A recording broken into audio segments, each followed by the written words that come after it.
Panibagong pasalan dito sa Manila, parating na. Ito yung Senior Citizen and Pet Park. Naalala nyo ka ba na nagkaroon na dito ng groundbreaking pero walang nangyari. Tarpaulin lang at ilang taon na nakalipas nakatenga. Pero pagkabalik ni Orme, tinupad niya yung pangako niya para sa minamahal niyang taga Pandacan, Manila na ipatuloy na itong Senior Citizen and Pet Park. So maganda to pang umaga, pang stretch, wellness activities, and open air recreation. Kasi dati itong ilalim nito, ginawang imbakan lang siya ng basura tapos parkingan. So nasayang. Ito yung Manila First Community Pet Park na i-allow itong mga residents and their animals pa i-enjoy at i-share itong green space. At ngayon, ito na po yung latest construction. May mga pintura na yung mga poste. Ang ganda ng resulta, oh. Tsaka hindi na kailangan lagyan ng ilaw dito. Alam nyo bakit? Ito yung lalim ng expressway. May mga pailaw na yan. Sa tulong ng project ng San Miguel yan, no? Tingnan mo kung gaano kadilim dito sa kalsada, oh. No? Ganito ka delikado noon nung dumadaan pa tayo dyan sa Quirino Avenue papuntang Makati. Literal na Manila to Makati. Nakakatakot. Ito, wala pa mga truck dumadaan dyan, no? Mga pa lang to, mga small vehicles lang. Pero tingnan mo naman yung kalsada, no? Nakakatakot. Ganyan kadilim. Pakita ko sa inyo, ito yung portion ng Quirino Avenue na pinaliwanag. Talagang malaking tulong. Tingnan mo naman, no? Update natin na after itong mabuksan sa publiko. Pinunta ni Yorme talaga, isa ito sa mga projects na nagawa niya nung pagkabalik niya. Oh, di ba? Ang liwanag, oh. Hanggang kanyan, boundary ng Makati. Tapos kita mo naman dyan sa baba, guys. So yan po yung bagong Senior Citizen and Pet Park. Pag yan ay natapos, yan yung magiging pasyalan dito. Ang maganda dyan sa Pet Park, guys, pwede magiging kanyan 24/7 dahil dito naman sa ilalim, tapos sa maliwanag din, walang pangamba, no? Okay, natin ngayon dito sa gabi. Ito lang dito ka ba yung Sapot Bridge, walang kanto, wala siyang bubong. Kanina umabot pa ng ulan. Ito, lagyan lang to ng ilaw. Yung ilaw kasi hanggang dito lang, oh. Update natin, guys, puspusa na to, oh.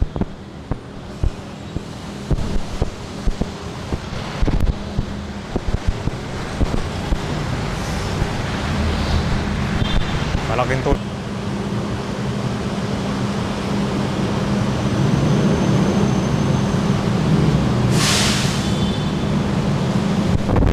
Park.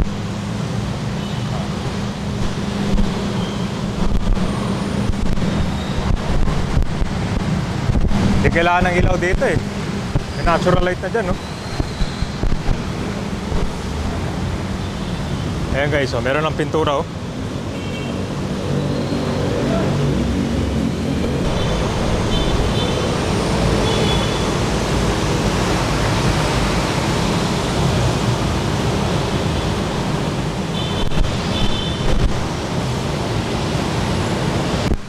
Dito lang yung kailangan, guys, oh. Medyo madilim.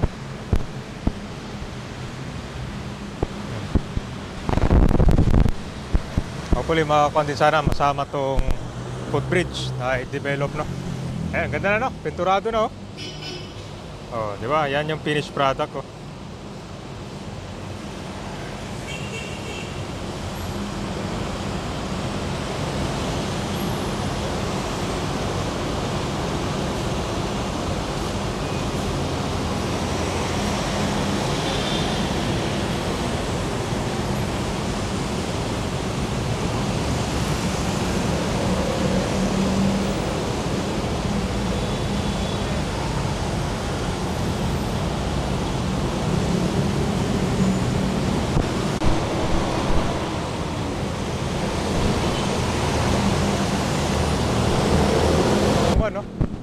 Yung mga halaman.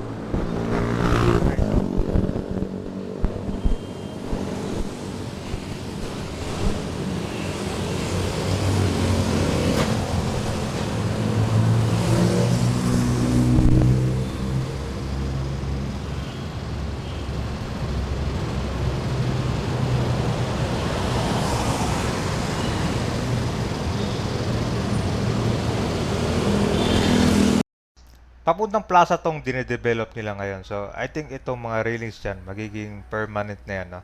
Kasi kung parang meron yatang 3 or 4 na entrance para makapasok kayo. So, kung siya parang centralized, no? Hindi pwedeng kahit saan ipapasok. So, pakita ko sa itong flooring na kung na pala na nagawa na nila. Ang ganda ng resulta. Oh.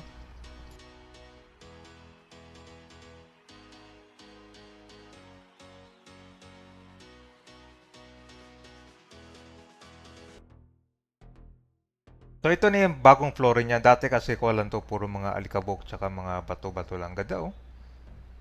Tapos, ang sabi daw, may mga area dito na pipinturahan sila. Parang yan yung joggingan, no?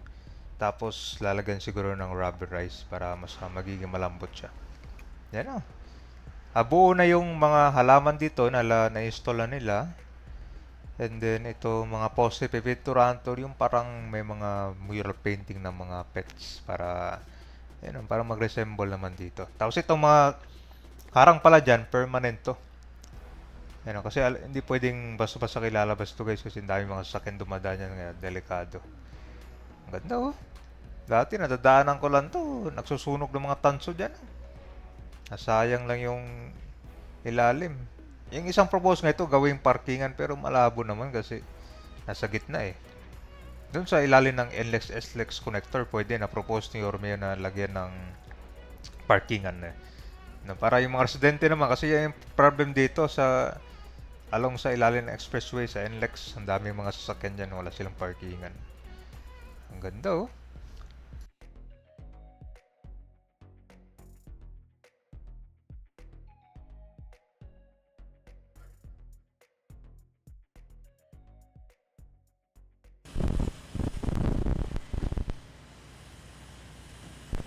So meron talaga siyang kung dito, railings.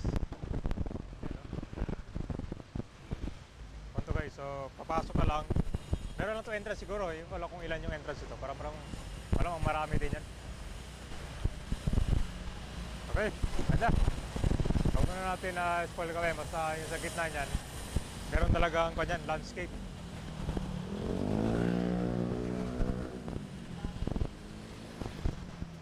Ganda na resulta oh. Ay, meron na palang landscape guys oh. Ganda na oh.